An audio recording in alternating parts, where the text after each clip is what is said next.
السلام علیکم ورحمۃ اللہ وبرکاتہ۔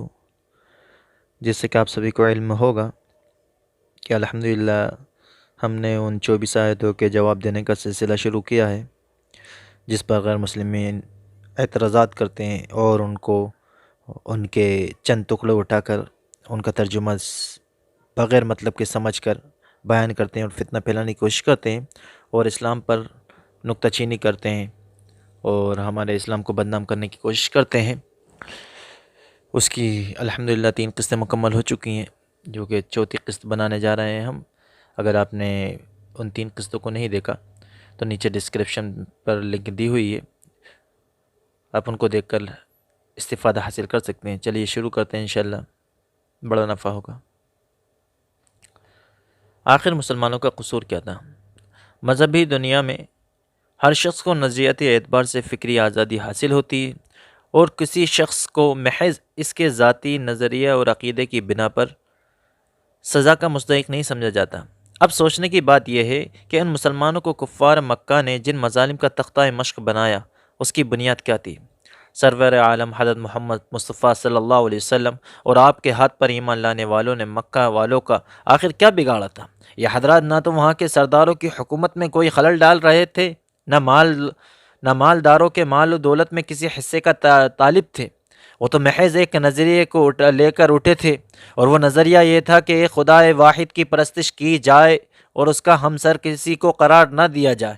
اس نظریے کو قبول کر لینے سے کسی کا کوئی نقصان لازم نہیں آ رہا تھا، اور پھر آپ صلی اللہ علیہ وسلم کی طرف سے کوئی جبر بھی نہیں تھا۔ آپ دعوتیں پیش فرماتے، جو مان لیتا اسے قبول کر لیتے اور جو نہ مانتا اس کے پیچھے نہ پڑتے تھے۔ لیکن یہ سیدھا سادہ سچا نظریہ کفار مکہ سے ہضم نہ ہو سکا، اور پیغمبر علیہ السلام کے دلائل کا کوئی معقول جواب تو ان کے پاس تھا نہیں، لہٰذا سنجیدگی سے گفتگو کے بجائے ہٹ دھرمی اور کمینے پن پر اتر آئے۔ جیسا کہ ہر زمانے کے فسطائیت پسند لوگوں کا یہی طریقہ رہتا ہے کہ جب وہ دلائل اور معقولیت میں ہار جاتے ہیں تو فسادات پر اتر آتے ہیں، لڑائی جھگڑے اور گالی گلوچ پر اتر آتے ہیں۔ دشمنان اسلام کی کرتوت کچھ اس طرح کے ہیں۔ آپ خود ہی عقل و انصاف سے غور کیا جائے کہ اگر اسلام نے بعد میں ان بے قصور کو یہ اجازت دی کہ ان کفار سے جنگ کریں جنہوں نے خواہ مخواہ بلا کسی وجہ کے ان پر ظلم کے پہاڑ توڑے تھے، تو آخر کیا اس سے ایسا کیا برا کام کیا جس پر آسمان سر پر اٹھا لیا جائے؟ ایسے ظالموں کا علاج تو سیدھی سادی باتوں سے ہونے والا تھا ہی نہیں۔ اگلے تجربات نے اس حقیقت کو سچ کر دکھایا کہ جب تک مسلمان اپنے حق کے لیے سر بکف میدان میں نہیں آئے، ان کفار کی شرارتوں میں کمی نہیں آئی۔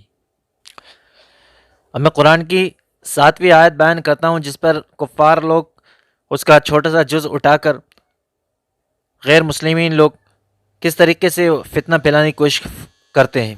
اللہ تعالیٰ نے فرمایا واللہ لا یہدی القوم الکافرین، اللہ تعالیٰ ایسے کافروں کو ہدایت کی توفیق نہیں دیتا۔ اس کا ترجمہ یہ ہے، اور اس کو نشانہ بنانے کی کوشش کرتے ہیں اور فتنہ پھیلانے کی کوشش کرتے ہیں، جبکہ اس آیت کا پورا مطلب اور وضاحت کی اس طرح ہے کہ اللہ تعالیٰ نے جب سے دنیا پیدا فرمائی ہے، سال میں 12 قمری مہینے مقرر فرمائے، جن میں سے 4 مہینے ذی قعدہ، ذی الحجہ، محرم اور رجب اشہر حرم کہلاتے ہیں۔ ملت ابراہیمی میں ان 4 مہینوں میں قتل و قتال اور شکار کرنا منع تھا، لیکن عرب کے مشرکین نے اپنی قتل و غارت گری کی عادت کی بنا پر اس قدرتی نظام کو الٹ پلٹ کر دکھا دیا تھا۔ جب چاہتے تھے اپنی نفسانی ضرورت سے اشہر حرم کو آگے پیچھے کر لیتے تھے، کبھی محرم کو سفر، کبھی سفر کو محرم، اس طرح مہینے کو الٹ پلٹ کر دیتے تھے۔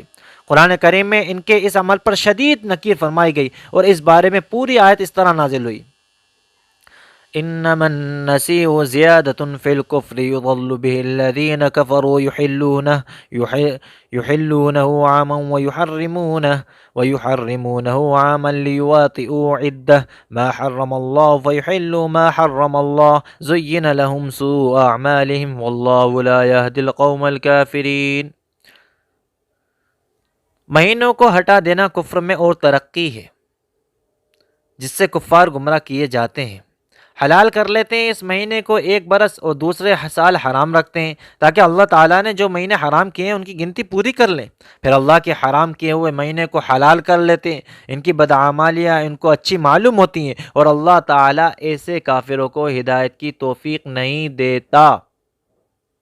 یہ ہے پوری آیت، جس کا صرف آخری جز فرقہ پرستوں نے نفرت انگیزی کے لیے ماقبل سے کاٹ کر پیش کیا ہے، جبکہ پوری آیت میں ان کافروں کے اصل جرم کی قیلی کھول دی گئی ہے، اور کوئی بھی منصف مزاج شخص، عدل پسند انسان ان مہینوں کے الٹ پھیر کے جرم کو نظر انداز نہیں کر سکتا۔ یہ تو ایسا ہی ہے کہ جس سے کوئی آدمی اپنے مفاد کی خاطر جنوری کو دسمبر کہنے لگے اور دسمبر کو جنوری، تو اس جھوٹ کو دنیا ہرگز قبول نہیں کرے گی، اور ایسے ضدی اور ہٹ دھرم کفار کو ہدایت بھی نصیب نہ ہوگی۔ اور اس کے علاوہ بھی قرآن کریم میں جہاں بھی اس طرح کی آیت آئی ہیں ان کا تعلق کفار کے ایسے ہی جرائم سے، اس لیے ان آیت کو اصل بدعملیوں سے ہٹ کر نہیں دیکھنا چاہیے۔ انشاءاللہ تعالی باقی کی آیت اگلی قسط میں بیان کی جائیں گی۔